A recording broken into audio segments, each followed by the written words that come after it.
This podcast is proudly sponsored by Gyro Drilling. They provide world-class drilling solutions for all types of projects. They specialise in auger, aircore and RC drilling. Head to the team at Gyro Drilling for all your mining needs and see how they can help you with your upcoming project. Hello, I'm Ben Kostrich and this is the Market Bull Podcast. As this podcast grows, every subscriber helps. From those of you who watch this on YouTube or to those that listen on Spotify and Apple, every follower helps. If you do this one favour and hit follow on whatever platform you find us on, I promise I will continue to look and find fascinating people across the world and bring their perspectives to you. Thank you and enjoy this episode. Hello, I'm Ben Kostrich and this is the Market Bull Podcast. Joining me in the studio today is Peter Kerr. I was trying to think of the best way to describe himself, but he's an energy sort of consultant at ATA Consultancy. He's going to talk us a lot about the whole energy realm, and I bumped into him at a small event, so thanks for taking the time to speak with me. Ben, great, and loved your energy. No pun, or actually... A bit of pun. Total pun intended, but loved the energy, and yeah, thanks for having me on. It's a great sector, and I'm very excited about it. Yeah, so before we dive through the whole energy outlook for Western Australia and Australia, I think it's good to, talk about who you are as a person, because many may be like, oh, who are you? Never heard of you before. Why should I be listening to him? Exactly. Like, man. So talk about your origins and history within the business and eventually energy sector. Yeah, well, look, I'm probably got some would say, and maybe it's not appropriate, but, attention deficit disorder when it comes to career, because I just love, I have jumped around a lot. I started out as an economist and at the Reserve Bank of Australia, and did lots of financial market stuff, foreign exchange trading and the like. And then, you go through changes in life, you want maybe something more. And so one of those things that I jumped to was journalism and political and business journalism, including working at the AFR as the bureau chief in WA. And when I was there, I just started writing, more and more about energy. And it was back in the day, you forget, but in 2009, WA's first big wave of rooftop solar got put on. So it's not that long ago, right? And I just have seen the industry grow, and I just thought, I want to be part of this. So, a few jobs later, I ended up at Western Power, which is the big network, the distributor of energy, electricity. I had the poles and wires. And then I've had, in the last couple of years, a chance to go out and advise clients on my own. So mining clients, utility clients, developers of renewable energy projects, all the way through to just traditional pole and wire clients that are maintaining assets. So I pretty much consult across the full spread of the industry. And, just hope, I guess my aim is to try and help accelerate the energy transition from fossil fuels to renewables. So then, again, back then, going into this realm, was it curiosity and excitement? And what were the sort of factors that were like, I want to get into this? What was really driving you to pursue the energy sector? Yeah, so I didn't think much about energy back in the day. The light comes on, you flick the switch, it's all okay. Everything works. Everything works. It's good, and I think largely a lot of people that's their daily experience. But when I started writing the first few articles, you'd meet some people, and they'd sort of take you a little bit deeper into the sector, and it's amazing how complex and how technologically advanced it is. And that just for some reason hooked me in, and it kind of got into my blood.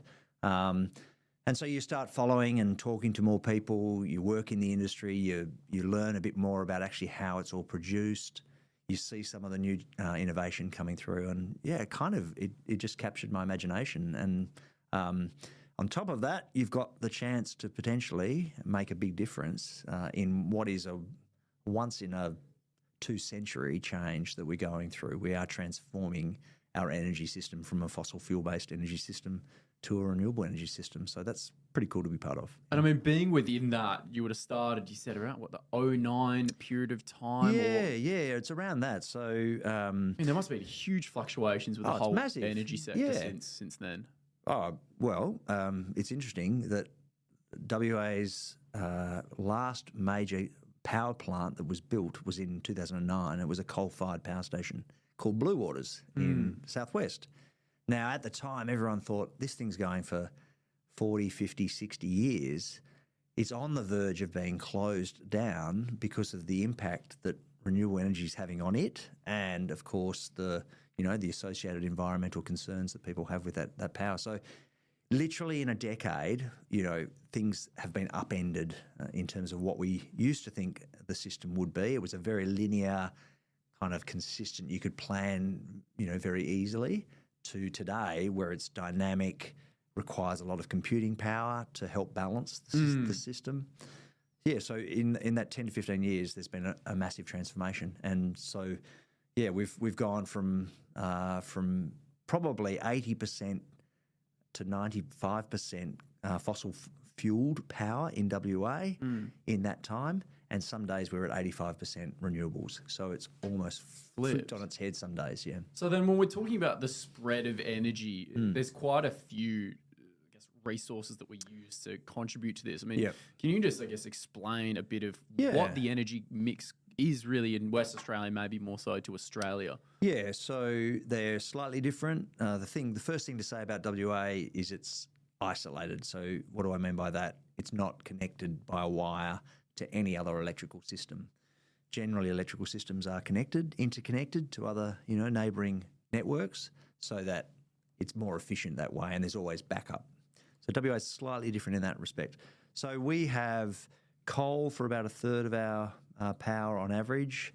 We have gas for another 30 or 40% of our power, and the rest effectively is renewables. So the renewables sort of spread as a mix as well? They're spread in the mix. So large part is solar and largely on rooftops around Perth. So that's probably the biggest. If you aggregated all the solar on all the rooftops in Perth into one unit, that would be the biggest source of energy from one source, in the system. And then you've got some wind increasingly coming onto the system, and you've got a bit of biogas, which is just, an old tip. There'll be some rubbish, it's decomposing, it's releasing gas. You turn that gas into electricity. Interesting. Yeah. So then, talking about solar, the scale of that, if we start with that one, when did the direction really get set within Australia to almost adopt it and start going, it's now a prerequisite on most houses to have them? And even the duration, I look at, if it started in 2009, what's the lifetime span of a lot of these solars before you need to start recouping them and recycling, I guess, if that's the term? Or no, it's a good So, there is no mandate to have solar in general. But what happened in around that time in 2009 is lots of governments decided to get serious about subsidising solar panels on rooftops to see if they could accelerate the transition. And so you were getting very generous subsidies back in 2009. They were called feed-in tariffs. And so that kind of almost baked in, that generation of renewables. What's happened since is that solar has become so cheap that it's almost, you'd be silly not to have it on your rooftop, because you can still make money from it if you're using it to power a pool pump or a fridge or your new EV or air conditioners like that. Yeah. So it's now actually an economic choice, whereas before it was a subsidised choice.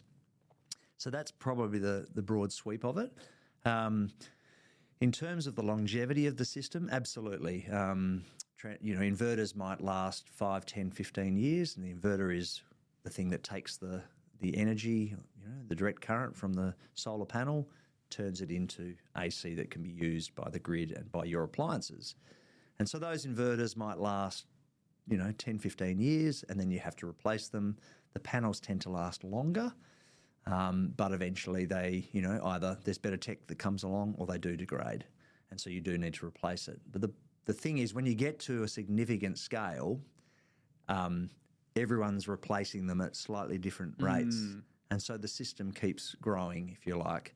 And so there's not a big cliff that the system suddenly falls off because they all stop working. Yeah, they weren't all just dropped on the roof at the same time. No, and they won't start, they won't stop working at a certain date. So it's almost like an organic system that grows. And so, and just last quarter in WA, so we had the record electricity demand that we've ever seen, 5,000 megawatts or 5 gigawatts, which is big, for us, but not necessarily by global terms. But so that was the maximum demand we have ever had. Lots of people turning on air conditioners, all that sort of stuff. Interestingly, rooftop solar increased its share of the overall mix by about 0.5 percentage point in the last quarter. So it's still growing. Continuing to grow. It's still growing, yeah. Because, when I thought you drive to certain places in Perth, at least, or even Western Australia, you just see almost cities worth of solar on top of roofs. And then there's even just the solar farms that were a big push. Yeah. Are they still sort of growing in their regards to where they're going? What's happening with that? Or have they just decided that it's best to have them on residential houses and office buildings? So, initially it made sense for residential. Interestingly, commercial is starting to grow exponentially, but it took longer. I think there was probably a number of reasons there. Sometimes you don't own the property. It's a tenant or a strat. Some companies own the property, and so they haven't put solar on. So commercial's got lots of scope to have solar on. In WA, there haven't been many large-scale solar farms. There's a couple in planning now. And the thing that's changed is, I'll step back.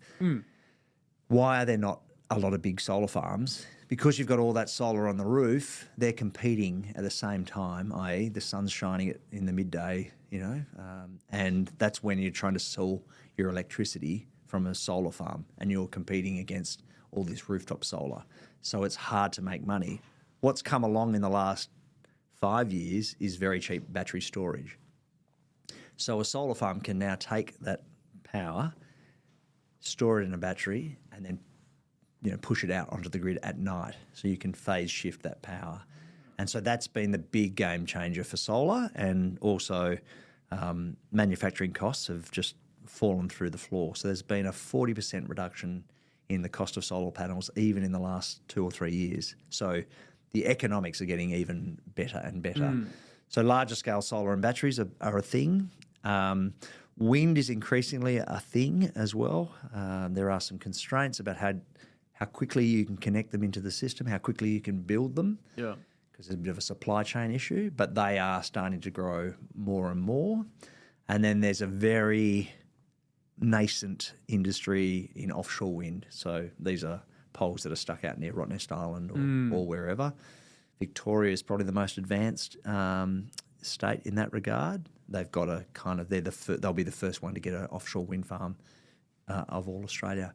And they're doing it to replace all their brown coal, which is where they get most of their power from on the East Coast, is coal. Yeah. Gotcha. So one of the big things, at least thinking now from the solar point of view, is the batteries. Because I'd always heard, it was coming on board and you could get your electricity straight away, but it was that storage implication that was always almost a hurdle for a lot of people. So within the battery realm, what's been evolving to now facilitate that storage abilities for solar, for homes? And so it depends on the scale you're talking about. So home batteries are cheaper than they used to be, but it's still difficult to make the economic case for them, although some people are doing that. The thing to be said about home batteries is that you'll soon have a home battery with wheels on it. So your car, don't think of it as a car, think of it as a battery with wheels. And so increasingly the technology is that you can use your battery to feed your home at certain times of the day, and vice versa. You can charge from the rooftop solar. So you don't really need to have a battery sitting on your wall. Planted, You may as well, because these are big batteries in cars, much bigger than you can ever buy in a domestic setting. So you think about the battery actually as the car.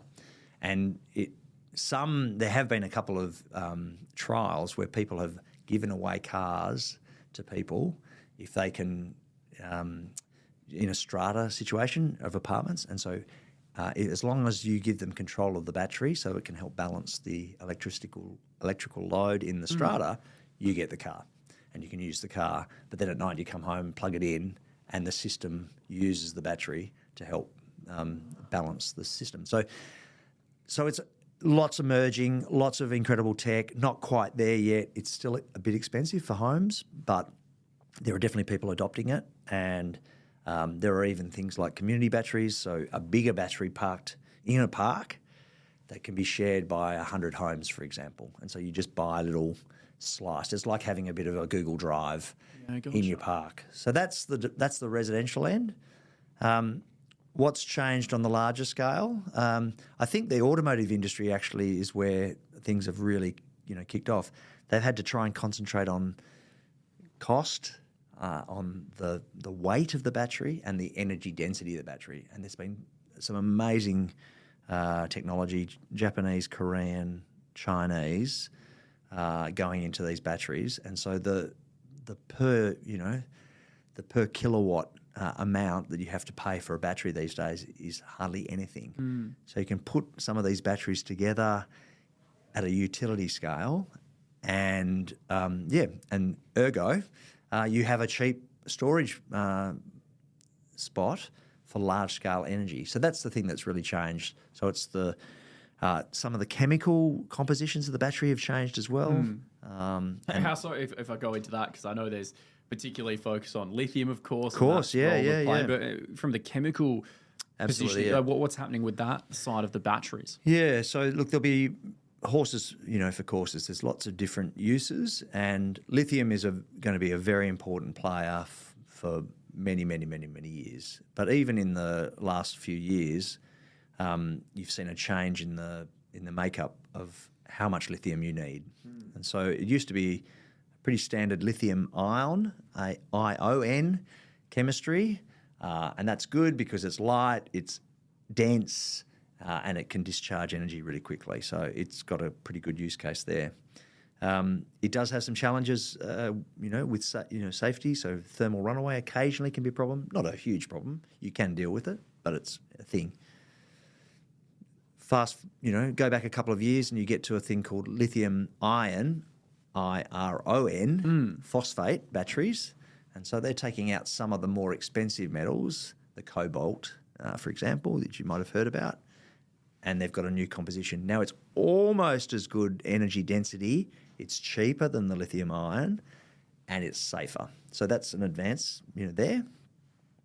And now they're testing things like sodium ion batteries, so salt, lots of it.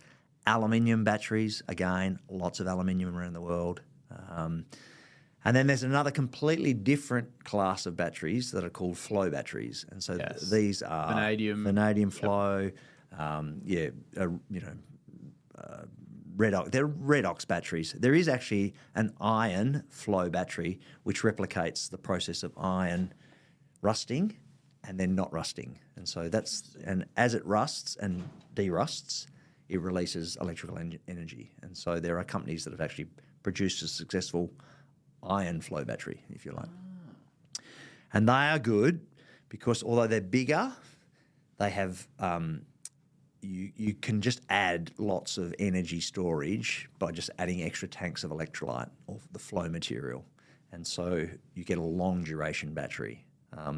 So lithium tends to be good for 1, 2, 4 hours. These tend to be good for up to 10 to 12 hours. And so you'll just need a mix of things. Any energy system never relies on one fuel source and it never relies on one storage source. You might even have a couple of cases for old mines in WA using pumped hydro. That's another bit of storage, right? That's really long storage, seasonal storage. And so you've got an old mine pit. What are you going to do with it? Are you going to rehab it? I don't know, that's going to cost a lot. Maybe you'll fill it with water and turn it into a pumped hydro scheme. So you pump the water up with solar power, store it, and then you reverse the flow at night and it produces electricity through a turbine. Oh, I haven't heard of that strategy. Yeah, so there's a company called Genex, and they are in Queensland, and they're basically producing a pumped hydro scheme out of an old mine pit. So just starting to kind of get economically viable, but there's a few of them around. So then for the landscape of energy, we've got all of those, and we talk about the distribution of energy. Are there any considerations when it comes to how we disseminate that energy across? Like, is there the next stage of improving the transmission? I'm not 100% an expert in that realm, but how does that also fold into the conversation? We can get energy, we'd store it, but then how do we distribute it, and how can we send it back if it's being in the homes and that sort of system? Yeah, and you've hit upon probably what is the most challenging part of the transition. You're right. It's the transport of those electrons is a challenge. So sometimes you can think of the system in two layers. So you have high level voltage transmission towers, the big, structures, and that tends to power the big mines, the big smelters, all that sort of, stuff, the big city, electricity requirements. And then you have a distribution level, sort of the suburban poles and wires, which radiate. So the transmission gets the power to a substation, and then that power is stepped down in voltage and it radiates out to homes, and you get it at 240 volts. I think the challenge at the large end of town, the big transmission end of town, is it's expensive and it takes up to 10 years to build a transmission line. And so you need transmission lines for all these new wind farms and new solar farms. So that's a block. And then at the lower end of town, you've got lots and lots of solar, and you've got a problem with that because it creates instability in the system. So how do you soak it up? How do you match the two systems together? So there needs to be a lot more work on the connections and the building of transmission lines, and there needs to be a lot more work on the smaller end to use the electricity locally. And so not build out lots and lots of distribution at the local level. So it might be, okay, I can put a community battery there and everyone can share electricity where it's produced, rather than shipping it to a substation, one day and then getting it all the way back. Or it might be I can trade electricity with my neighbour, right? So I might have solar panels, my neighbour might not. Can I trade between houses? And that's going down the decentralised energy route. Correct. As well. It's a little bit, there's a company, PowerLedge, that started up in WA that, is trying to pioneer that. And basically they're using blockchain technology to, I think I've heard about this one as well. Yeah. And so the idea is basically democratise and localise energy usage. So production and usage. Your car could be a battery, and that could, park at your workplace, and maybe your workplace has solar, and you could fill up your car. Maybe that's a fringe benefit or something like that. Then you come home, maybe you can give some power to someone. So there's a real chance at both ends. At some point, you have to marry the two, because that's just how the systems are, and so you do need some interesting tech to coordinate or orchestrate the whole thing. And that's still emerging, so that's not fully there yet. Yeah. But people are running very hard at it. Yeah. I can imagine, because that's the opportunity within the opportunity itself is correct. that there's vast amounts of energy sources being brought online and how to create it, but then it's actually about distributing it and, as we said, the storing, and that was the whole emergence of the batteries for solar and wind, and then the topic we haven't even broached about, at least from an Australian point of view, is nuclear. And I don't know where to really go through that. I think it's a really good. So look, I'll just finish off on the transmission side. So one of the benefits of doing more at a distributed level, at a local level, is that you avoid having to build too much transmission. And so that should reduce the costs overall of the energy system, so people's power bills shouldn't be as much. So that's a good thing. Let's leave that there. So nuclear, so what about nuclear? While I'm really passionate and I do most of my work in renewable energy, I'm not I believe that nuclear does have a place. I'm not sure that it has a place in Australia necessarily, except in one case, which I'll talk about in a minute. But it frustrates me a little bit that the conversation is either or. You have existing nuclear plants that are in operation and can be extended. You have some countries that would like to build nuclear. It is despite some major critical incidents, in the main, it's a safe industry, and it's better than burning coal. That's how I view it. It does come with some challenges, though, especially when you've got a small electricity system like Western Australia. they're just generally too big. They can't turn off, and so you almost electricity has to almost be. There's a bit of storage now, obviously, but generally electricity is consumed and produced at the same time. You can't really ramp nuclear plants too much, and in WA, because of all the solar, in the middle of the day, we hardly, there'll be in a couple of years, Perth may not need any net new energy in the middle of the day. It might get all its energy from rooftop. So what do you do with the nuclear plant that's running there? You're like, I don't know. Can you just turn off? Yeah. No, we can't. That's going to melt down the reactor. So there are some technical challenges. Now everyone will throw up. But what about a small modular nuclear reactor? Well, the only privately funded small modular nuclear reactor company in America has basically just said, no, we can't make it work. It's too expensive. Now, there are some examples where China and the Middle East are pouring extraordinary, eye-watering amounts into nuclear. And, okay, good luck to them, but I don't think in Australia, because the population density doesn't quite equate to it at the moment. Correct, at the moment. The only time that it might make sense is, and again, I still think that we've got the technology with renewables and storage, but you could potentially mount a case for where lots and lots and lots of energy is needed, and that's the Pilbara, the mines. So that's my overall view of it. I guess there's a couple of big stumbling blocks, though, and this is the problem with the nuclear debate, is that it distracts us from technology that we largely know. We can get to 85% renewables on a system pretty quickly. So let's just go and do it without worrying about nuclear for now. If we have to think about it in 20 years, well, so be it.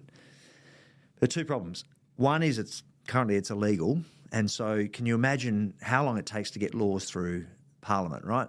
So I just don't want to have that kind of distracting conversation, right? Let's just get on with what we know and then maybe over time, but let's not make it our pure focus. The second one is if you're having problems, and we do have problems with people wanting to block wind farm developments on, onshore and offshore, can you imagine what they're going to do with a nuclear plant? I mean, who would want a nuclear plant, can you imagine in Collie where the coal plants, are? Now, there has been a suggestion that you put a nuclear plant where the coal-fired power stations are.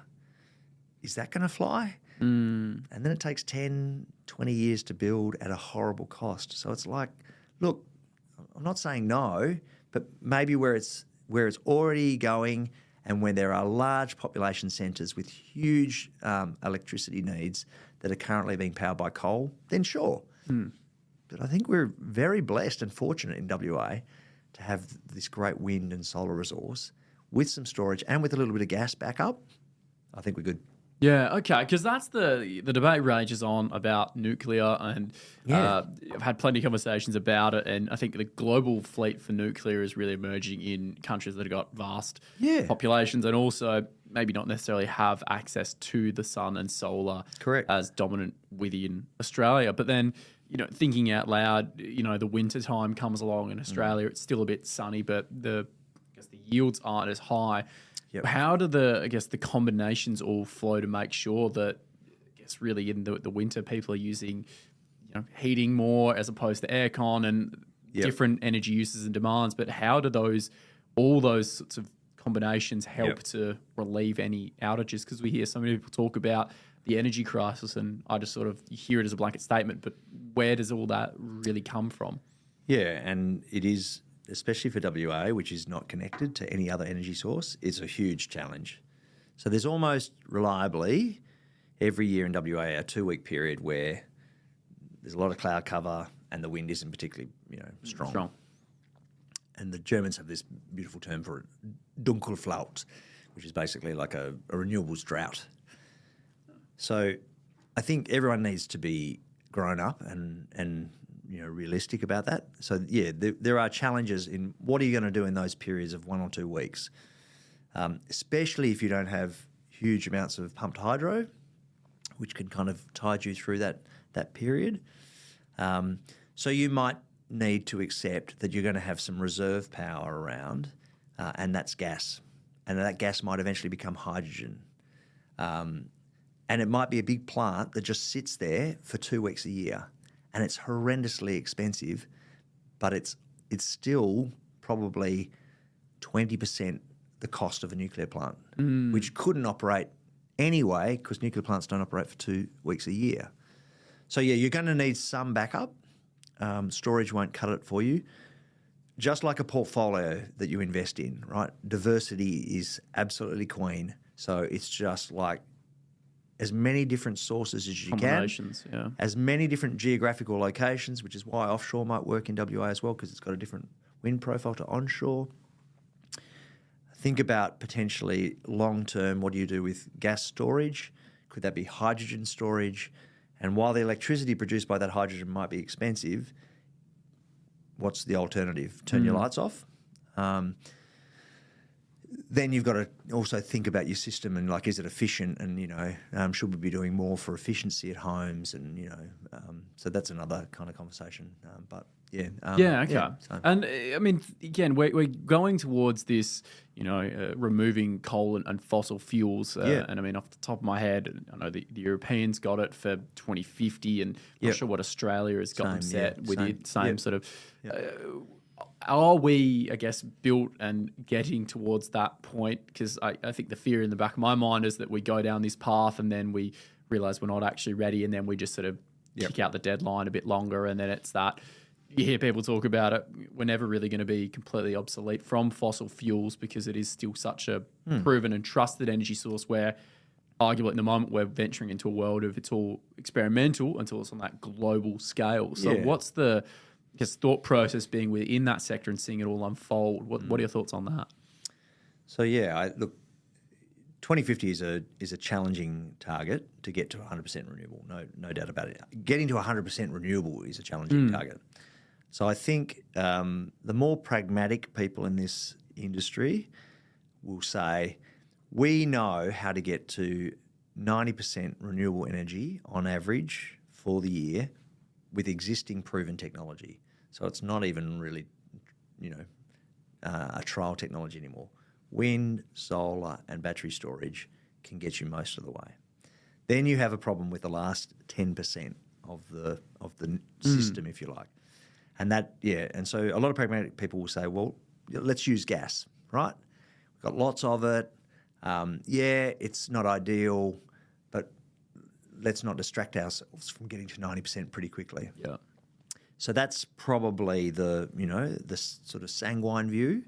In terms of will we run too far and then realise we've made a mistake and we've mothballed plants that we should still be using? I don't think that's going to be the case. I think there's enough flex at the moment in the system that you can pull up if you need to. And so the good example in WA is that we're going to retire our coal plants notionally by 2029. I don't think that's going to happen.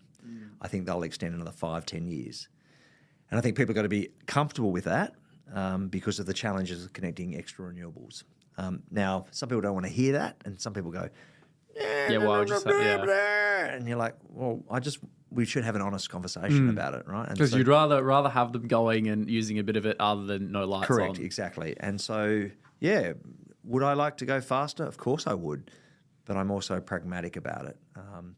But I do believe we've largely got the technology set and the diversity of energy sources that we need. Now, in some countries, that will mean nuclear. Don't get me wrong. I don't think it will in Australia. I think we're just very lucky. Density, resources, solar, wind. So I think the potential there is amazing. And then, the only thing that I would say is worth thinking about are the untested technology. That's where things like, if you need a backup gas source and you want to make that hydrogen eventually, I think what I'm still yet to see is a technology that can easily store and hold a lot of energy. Now, there's some amazing stuff coming out of Curtin University in WA. They're making metal hydrides, which are, almost What are like those? a powdered form of hydrogen. And so you can then reconstitute them with water and they throw off hydrogen. Now that's my very, that's my PK. Top level. Top level PK, whoa, egghead, sort of, thing. But no, if someone could crack that storage of hydrogen at no pressure at about 60 degrees, it's, we've solved a big bit of the puzzle. Now, it'll still be expensive energy, but you'll be able to store a lot of it, and then you'll be able to worry about those as a need. So I think there are definitely use cases for it. And then we haven't even touched on biofuels, but I think there's a huge opportunity for biofuels. And, even the cellular store, hay, if you don't use all your hay, you might be able to transform it into a biodiesel. So Yeah, gotcha. The biofuels, we might quickly touch there Yeah. because you mentioned that at the beginning, and my sort of reaction was I hadn't biogas considered and that. biodiesel. So there's two, yeah. So look, biogas is a well-known thing. My favourite innovative story is actually one of Australia's biggest fertiliser companies is based in Perth, and they have a facility that basically turns, shit, pardon the French, literal, into fertiliser. But some of the gases that are released, they capture and they generate electricity with. And so that's biogas effectively. But what they also do is, because generally electricity production produces heat, they capture that heat in a greenhouse out the back and they grow blueberries. And they harvest the blueberries because they're a very high yielding crop that relies on the heat, And so amazing symmetry of what you can do when you really think about it. In terms of biofuel, slightly different. But we've got lots of land, and potentially you can grow certain crops that don't disrupt the food chain, if you like.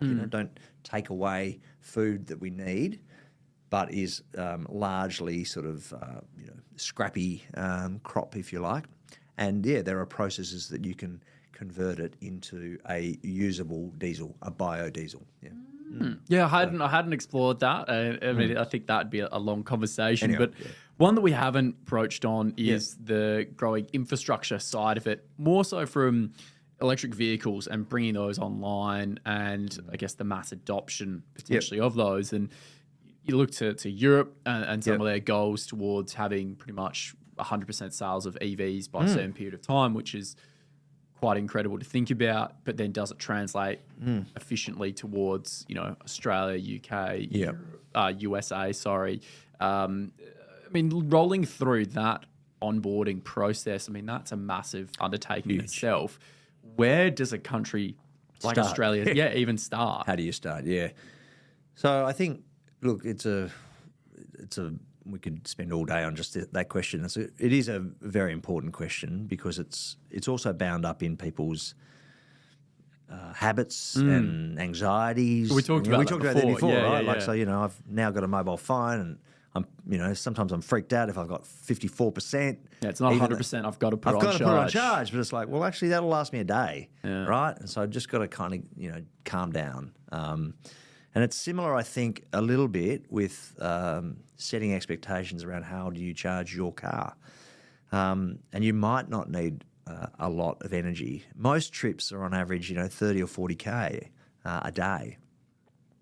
It's only on occasions that you'll go for a long drive. So you don't really need a lot of charge at all. I know I bumped into someone at a function the other night. They charge their car once a week. Yeah, once a week. Because everyone's got that almost bias that, I have to go home, I have to charge, or I know. I'll drive somewhere, I have to put it on charge. But they do not charge, So they charge it from their rooftop on one day, and then that lasts them 7 days. And so it can be done. And these are not, particularly, hippie sort of types.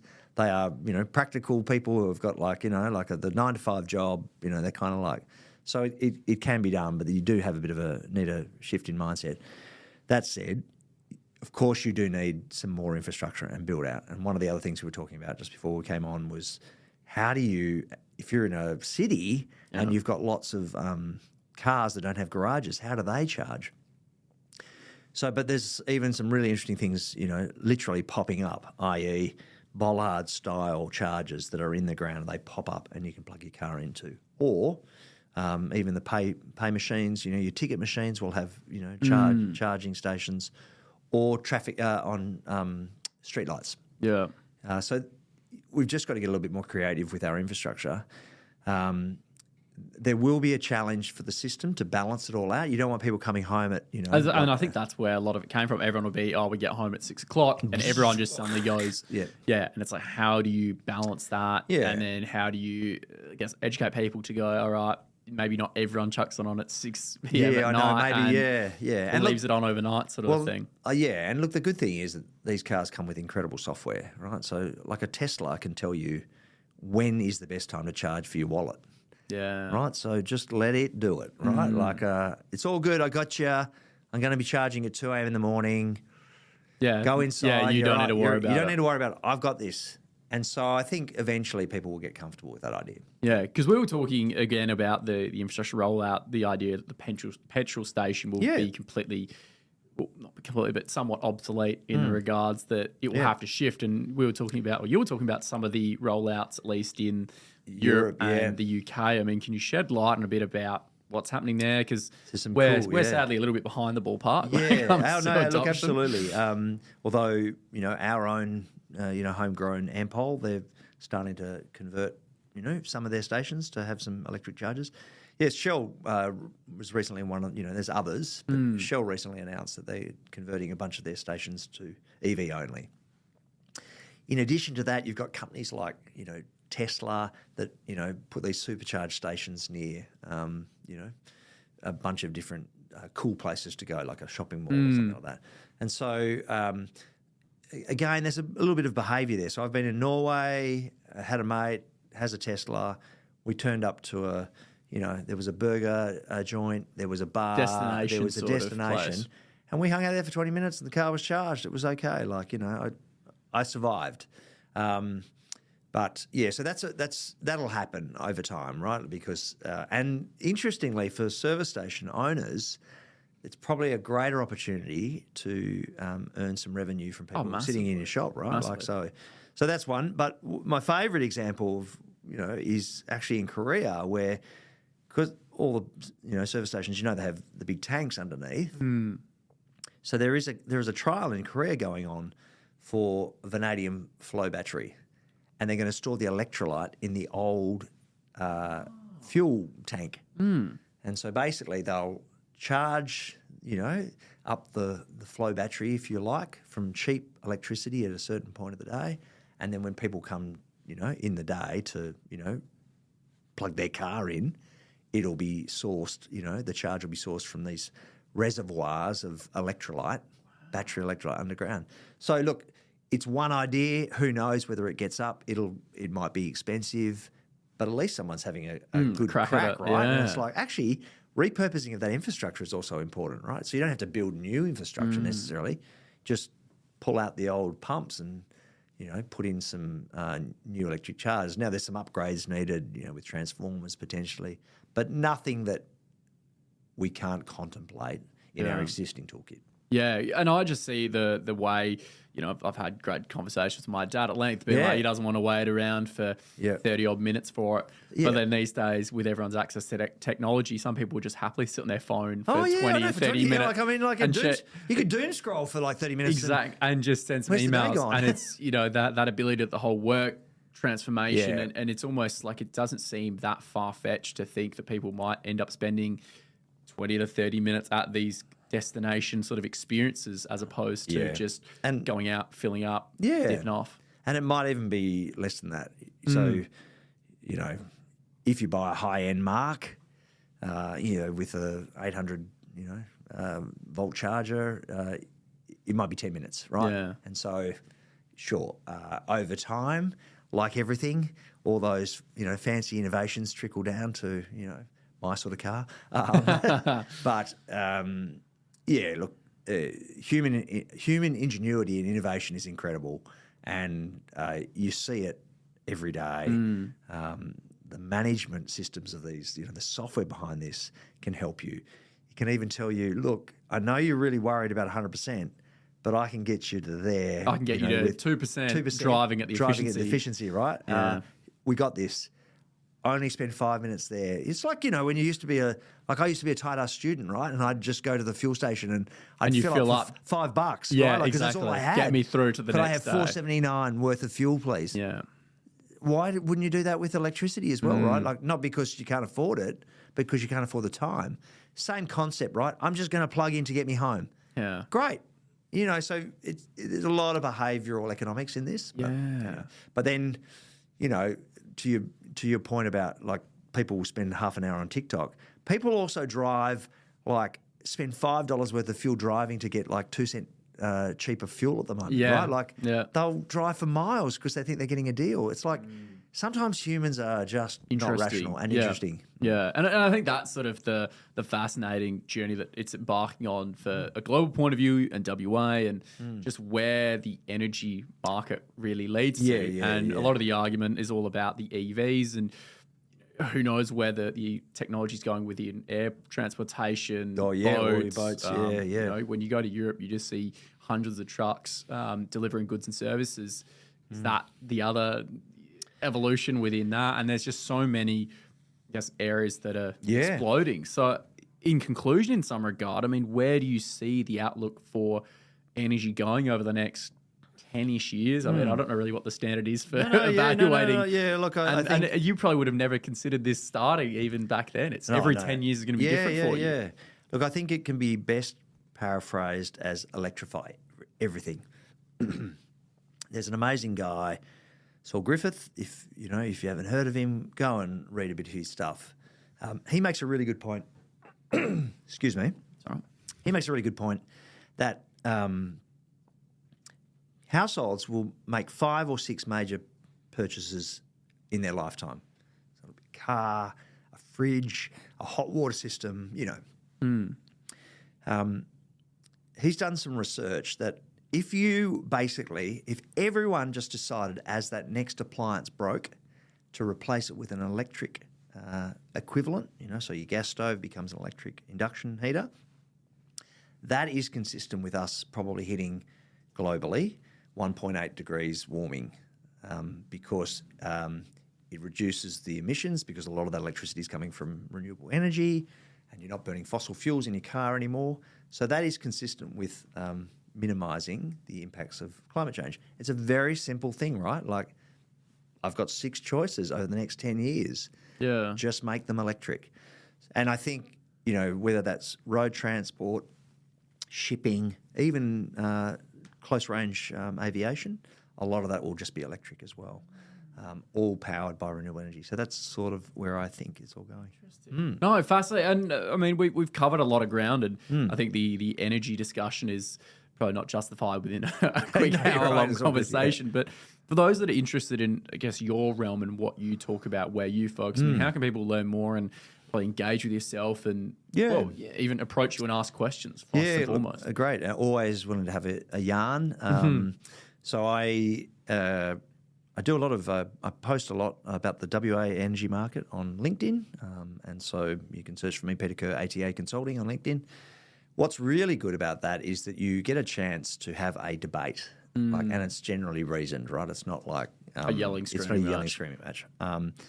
So, you learn some great nuance and some great perspective. So even just following a couple of people, Paul Martin's another really interesting guy, Michael Bernard, find a couple of people that kind of resonate and then go down the rabbit warren, whatever interests you. But that's how I kind of started, and I think listen to some of these podcasts. Oh, that's another great way. Bringing unheard voices to the forefront. Correct, exactly, So, I appreciate it, Peter. It's, again, the whole evolution of where we're going, at least in WA. It's a bit of a small town compared to probably some of the other jurisdictions. Little old us, but it's, we're still doing, we're punching above our weight here, But it's been a great conversation, and appreciate you taking the time to speak with me. Thanks, man. That was great. Really enjoyed it, and all the best for the 100 odd episodes. Yeah, congratulations. To the next 100. Yeah, okay. Well done. Thanks.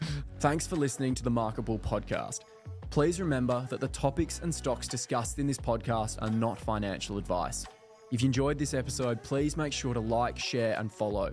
You can follow The Market Bull on all our socials and keep up to date with global market insights.